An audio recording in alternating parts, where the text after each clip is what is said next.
You may recognize this man. He's a lawyer. He represents the porn actress Stormy Daniels in her lawsuits against the president and Michael Cohen. But in the last 6 months, he has become famous in his own right. He's now one of the most consistent fixtures on cable news in this country. He's appeared on CNN and MSNBC literally hundreds of times, but he's moving beyond being a mere television celebrity. He's now talking about running for office for president. He's released his positions on major issues. He's traveled to Iowa and New Hampshire and Michigan and Ohio. He seems serious about it. We've invited him on the show many times to talk about his plans, but he's always declined until tonight. He's now agreed to appear on our set, provided we give him time to state his case, and we're, of course, happy to do that. In the past, he's also demanded that we stop referring to him by a certain unflattering nickname. And we haven't agreed to that demand, but tonight, as a gesture of goodwill, we will not use that nickname, because we're always grateful when guests are brave enough to show up in person, including in this case. And he joins us now. Thanks a lot for coming on.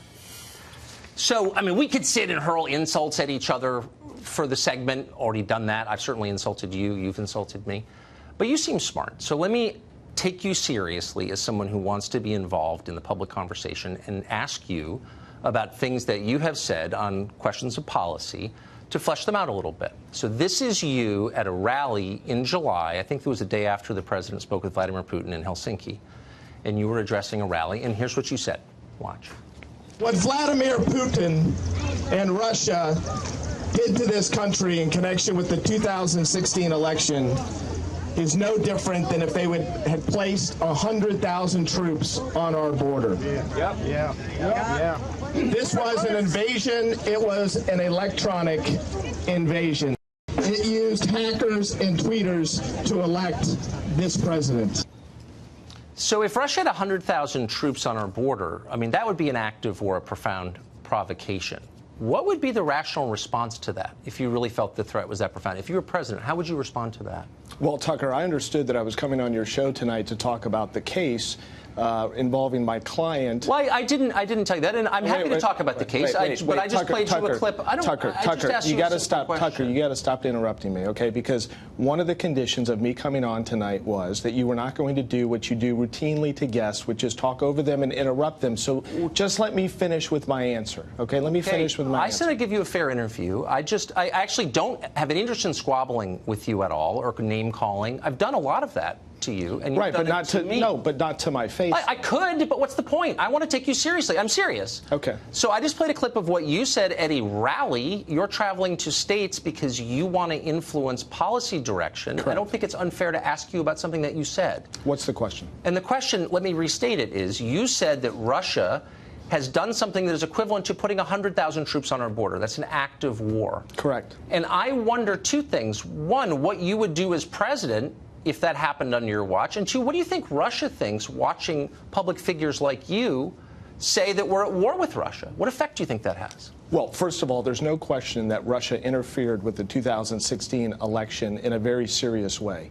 The only question is, what was the involvement in Donald Trump or by Donald Trump and his cronies in the process? Okay. And that's what Bob Mueller's in the process of getting to the bottom of. But how should we as a country respond? There you go, interrupting me again. Okay. So how should we respond? Yes, I asked you 3 times. We should respond with the absolute force of the law. We should be doing everything in our power to bring those individuals to justice, those individuals that are also in Russia. And let me tell you what we should not be doing. We should not be standing shoulder to shoulder with Vladimir Putin and choosing Russia over the hardworking men and women of the intelligence community that risk their lives for this country. So the president has sold out the United States for the benefit of Putin. The administration announced today a new round of even tougher sanctions against Russia. Do you support that?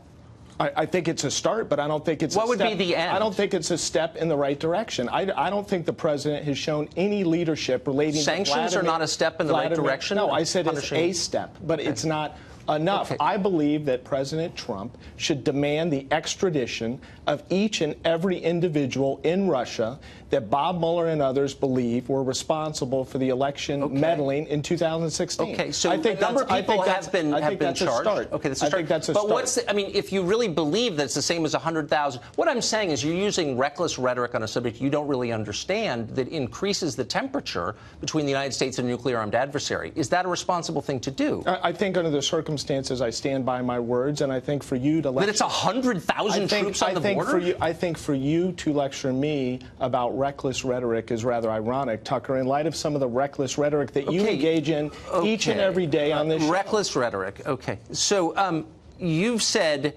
that you are a civil libertarian, in effect. You're a libertarian on sex questions. And that's fine with me. Does it bother you that the Obama administration authorized spying on American citizens connected to a rival presidential campaign? Well, first of all, I don't think it's been established that that occurred, number one. That Carter Page was spied on? I don't believe that that's been established, number one, that, in fact, President Obama authorized his administration authorized Are you going to interrupt me for the entire segment? I'm or just clarifying because I don't think you understand the question. No, I do. The Obama administration authorized spying on an American citizen connected to the Trump campaign. Does that bother you at all? First of all, I don't think that's been established. If it was established, of course it would bother me. Are we going to get to the facts of my client's case? Yeah, are we let me just ask you one last real adult question first, okay, because you're traveling around the country as a commentator on politics, and I'm interested to know what you think. I don't think that's illegitimate.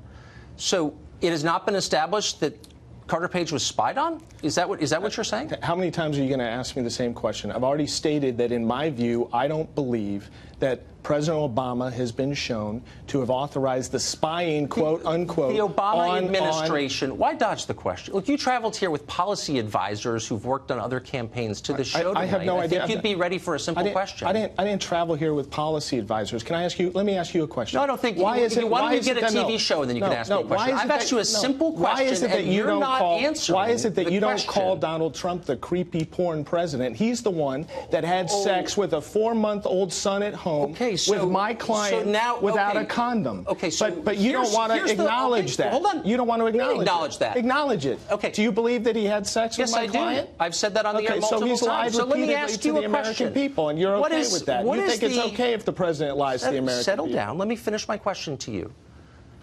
What is the crime, the harm, the injury to your client by Donald Trump? As far as I understand, this was a consensual sexual relationship, and yes, I believe it occurred. I don't know that, but it seems like it did. I'm willing to believe that it did.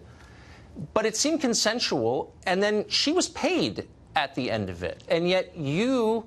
And by the way, I'm not attacking Stormy Daniels. I feel sorry for her. I feel she's being exploited. You've attacked her for 6 months. I feel that you and others are exploiting her. So I feel bad for her. But I'm wondering what the injury is to her. I think you demean her repeatedly, and really? I think you're a hypocrite. So let me ask you what the injury. You want to talk about about the case? I'm asking you the core question in the case. What is the injury to Stormy Daniels? The injury is that the agreement that was entered into was not adhered to by Michael Cohen and Donald Trump. They did not fulfill their end of the bargain. Now, do you want to talk about the injury to the American people, the lies and the lying. So you believe no, but you just went off on this moral lecture about how it was wrong for the president to have an adulterous affair, and I would agree with that. But you're very outraged. So yes, you said it's an injury against the American people that he had sex with someone, not his wife, when his wife was pregnant. You didn't let me finish. The injury is that he and Michael Cohen and others lied to the American people and covered up the $130,000 payment and violated campaign finance law. That's why Michael Cohen, I'm not done. That's why Michael Cohen just pled guilty. Let me ask you a question. That's why Michael Cohen just pled guilty. I understand them. I've been following the news as well. Okay. Did Donald Trump have a moral obligation to tell the American people that he had a sexual relationship with Stormy Daniels? I don't care whether he had a moral obligation or not. Why is it a crime that he didn't? No, what he had an obligation to do was not cover it up and lie about it and commit campaign finance violations as his right hand. Michael Cohen just pled guilty to the felony. Tucker, what are you talking about? To campaign finance violations? Yes, associated with Ms. McDougal. And I thought you were following the news. So let me ask you, let me ask you, I'm a little confused. So you're the protector of Stormy Daniels. Stormy Daniels is right now working in strip clubs in little towns on stage. People are throwing things at her. You're wearing a $1,000 suit. Why are you not paying her? You've profited from Stormy Daniels. You've done tens of millions of dollars worth of free media on the basis of your relationship with her, and she's working in strip clubs. You're exploiting her, and you know that. Why aren't you paying her some of what you're making? Sir, this is absurd. It's not absurd. Those are the facts. No, you don't know the facts, as evidenced by the fact that you don't even know. Is she working in strip clubs? Are you going to continue to interrupt me, or are you going to let me finish? I do know the facts, actually. No, you don't, because you just demonstrated your ignorance, because you didn't even know Michael Cohen pled to 2 felonies associated with the campaign finance violations. I don't believe that what Cohen did, and I'm not defending Cohen, I never have, was a campaign finance violation. I think it's absurd. I think it's absurd. He pled guilty to 2 felonies. Okay, so everyone who pleads, look, this is a What, he's innocent? we have an honest disagreement. I don't think it was a campaign finance violation. Stormy Daniels was to perform in Richmond in a depressing strip club. This hero that you say you're protecting, you're her protector. Why is she working in seedy strip clubs while you're on television wearing expensive suits? Why are you not exploiting her? Why is she doing that? Because she wants to, Tucker. And she wants to. This is America. This is America. America, and guess what? If a woman wants to perform in a strip club, she does so. But you're getting rich. Even though people, I'm not getting rich. Even though people like you, demean her. I'm not demeaning and call her. You're the one who's profiting. You're the one that refers to her consistently as a porn star, and as to me as a creepy porn lawyer. And meanwhile, you give the president. Meanwhile, you give the president a pass who had unprotected sex with the porn star with a 4-month-old son at home. Well, you are a moralizer for a guy who does what you do. No, but you are, though. You are a little moralizer. You're like, we're in church now with a 4-month-old son. Okay, I'm officially shocked by Donald Trump's behavior. I had no idea. It blew my mind.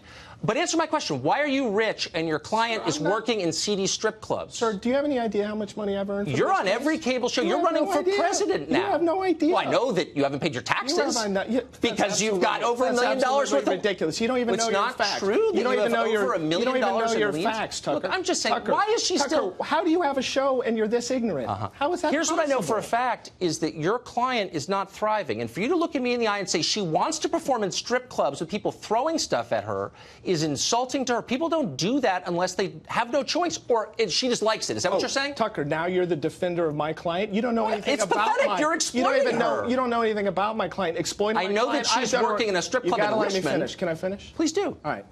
I've done a remarkable job for my client, and she'll be the first one to tell you that. And had you listened to any of her interviews or seen any of her comments, you would know exactly what she thinks of me. I'm not done. I am not exploiting my client. I'm representing my client to the absolute. So when she wants to get your legal advice, does she have to pretend to be a booker from CNN to get through to you? You know, that's disgusting. Why don't you show What's disgusting is why don't you show some thriving respect to my client and me and stop calling us a porn star and a creepy porn lawyer? If you've got that big a problem with porn, do you have that big a problem with porn? I'm not making fun of. When's the last time? When's the down. last time you saw porn? Oh, you busted me. Actually, I made humiliation porn. That's why I watch you on CNN. No, but when's the last time you? When's the last time you viewed porn? You're a little creepier even than I realized. Do you have a problem with porn? You're dodging the question that I have asked you repeatedly. Let me ask you a question. Do you believe that people that view porn should watch your show?